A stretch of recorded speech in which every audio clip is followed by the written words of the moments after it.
si tu n'étais pas encore abonné à cette chaîne, c'est l'occasion pour toi de t'abonner pour ne manquer aucune de nos vidéos. 5 clés pour une vie de productivité, une vie de fécondité à tous égards. Aujourd'hui, cette vidéo, c'est une petite étude biblique pour vous montrer comment est-ce que vous pouvez faire pour rester toujours fécond dans tous les domaines de votre vie. Parce que la vie ne se limite pas simplement à l'aspect marital. Le Seigneur dit que je souhaite que tu prospères à tous égards comme prospère l'état de ton âme. Et pour que ton âme puisse prospérer, il faudrait que tu aies la parole appropriée pour nourrir cette âme-là, pour être sûr et convaincu que ce que je m'engage à faire, ou bien le chemin que je suis en train de prendre, c'est véritablement le chemin tracé par Dieu. Tu as besoin également des Écritures qui vont bâtir ta foi de telle sorte qu'elle sera inébranlable et tu ne verras que, comme un rêve de la nuit, tu auras les promesses dans ta main.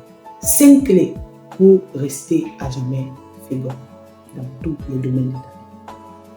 La première chose que tu dois savoir, c'est que tu dois rester connecté à Jésus-Christ qui est le vivant. Jean 15, du verset 1 au verset 2, 3 et 4, la Bible te dit ceci. Tout sarment qui est en moi et qui ne porte pas du fruit, je le retranche, et tout sarment qui porte du fruit, je le monte afin qu'il porte encore plus de fruits. Déjà, vous êtes purs à cause de la parole que je vous ai donnée. Demeurez en moi et je demeurerai en vous. Comme le sarment ne peut de lui-même porter du fruit s'il ne demeure attaché au cep. Ainsi, vous ne le pouvez pas non plus. Si vous ne demeurez pas en moi, je suis le cep et vous êtes les sarments. Donc, pour porter des fruits à tous égards, il faut être connecté au cep qu'est Jésus-Christ. Il faut être connecté à la vigne.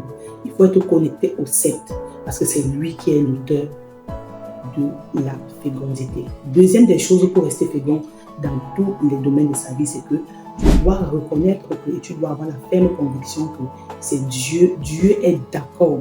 Il est d'accord que tu sois productif. Il veut que tu sois productif. On va aller ici dans le psaume 51 au verset 3.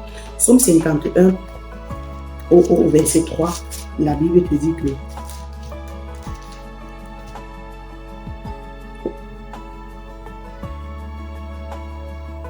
Psaume 1 verset 3, excusez-moi. Psaume 1 au verset 3, la Bible dit que il est comme un arbre planté près d'un courant d'eau qui donne son fruit en sa saison et dont le feuillage ne se flétrit point. Tout ce qu'il fait lui réussit. Donc, pour que quand tu es connecté à Dieu et que tu as la conscience du fait que c'est Dieu est d'accord que tu sois fécond, tu vas prospérer à tous égards. Tu es comme un arbre planté dans le courant d'eau dont le feuillage ne se flétrit point et tu donnes ton fruit en ta saison. Troisième des choses pour rester à jamais fécond dans tous les domaines de ta vie, c'est que tu dois rechercher la connaissance. Tu sais, à un moment donné, quand tu n'as plus la connaissance, tu vas revenir et tu vas stagner.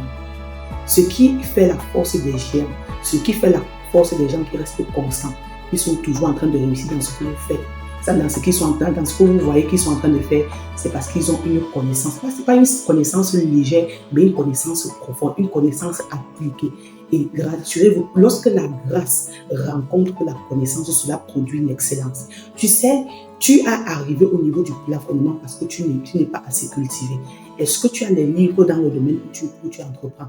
Est-ce que tu as lu et tu apprends encore dans le domaine de ta profession? Ou bien tu es simplement devenu un travailleur lambda qui se lève le matin et va au travail et rentre? Non, très vite, tu seras obsolète parce que la technologie et les choses évoluent. Donc, tu dois tout le temps te réinventer pour rester fécond. Quatrième des choses pour rester fécond dans la vie, c'est que tu dois apporter de la valeur. Très bien, excusez-moi, tu dois apporter de la valeur. C'est parce que c'est une étude biblique que je veux vraiment qu'on aille doucement. Tu dois apporter de la valeur et être productif autour de toi. Rassure-toi que si tu n'apportes pas de la valeur aux gens, si tu n'apportes pas un plus dans la vie des gens, tu vas t'éteindre et tu vas mourir. Le proverbe 22, pour illustrer cela, on va aller dans le proverbe 22 au verset 29. Proverbe 22 au verset 29, où le Seigneur te dit que pour te montrer que si tu n'es pas productif, ce n'est qu'une question de temps, bientôt tu vas t'éteindre.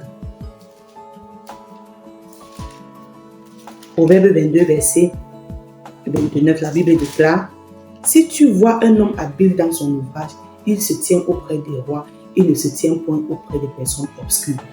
Tu sais, ton talent te fera asseoir à la table des rois. Ton talent, ta valeur, la valeur que tu apportes et la productivité fera en sorte qu'on t'appelle toujours parmi. Fera en sorte que tu sois toujours recherché. Et tu seras toujours fécond parce que plus on va t'appeler pour offrir, plus tu as offert, plus tu es productif. Plus tu as offert, tu es fécond. Plus tu as offert, tu es fécond. Rappelle-toi, à celui qui aura, on va encore ajouter, et à celui qui n'a pas, on va retrancher. Donc, plus tu apportes de la valeur, plus tu es productif, plus tu es fécond. Parce que chaque fois que tu donnes, le Seigneur ajoute. Chaque fois que tu donnes, le Seigneur ajoute. Donc, cherche un domaine où tu vas apporter de la valeur et être productif. Dernière des choses, il faut engager le prophétique. Il y a les écritures, certes, mais il y a ce qu'on appelle la parole des prophètes qui sont capables de prophétiser dans ta vie pour t'amener à un autre niveau, qui sont capables de prophétiser dans ta vie pour t'amener du niveau 1 au niveau 10. La parole prophétique a une puissance incroyable. Donc, qui est prophète dans ta vie? Qui parle sur ta vie? Qui est cette personne-là que tu écoutes? Si c'est moi que tu écoutes, tu déclares et je déclare dans ta vie que partout où tu étais stagnant, tu deviens productif à partir de maintenant au nom de Jésus. Tout ce qui t'avait enveloppé comme esprit de paresse, je brise cet esprit de paresse dans ta vie au nom de Jésus. Je déclare et je décrète que toute limitation qui t'avait jusqu'ici limitée est brisée au nom de Jésus. Tout mur de Jéricho qui est au-devant de toi, je déclare que ce mur de Jéricho tombe maintenant au nom puissant de Jésus-Christ. Lève-toi et va accomplir de grandes choses. N'oublie jamais, la création tout entière attend avec un immense désir la révélation des fils de Dieu parmi lesquels tu es. Que le Seigneur te bénisse. Rendez-vous le 30 novembre à notre conférence au Mont Soutelle à El Sachet. Shalom, shalom, shalom.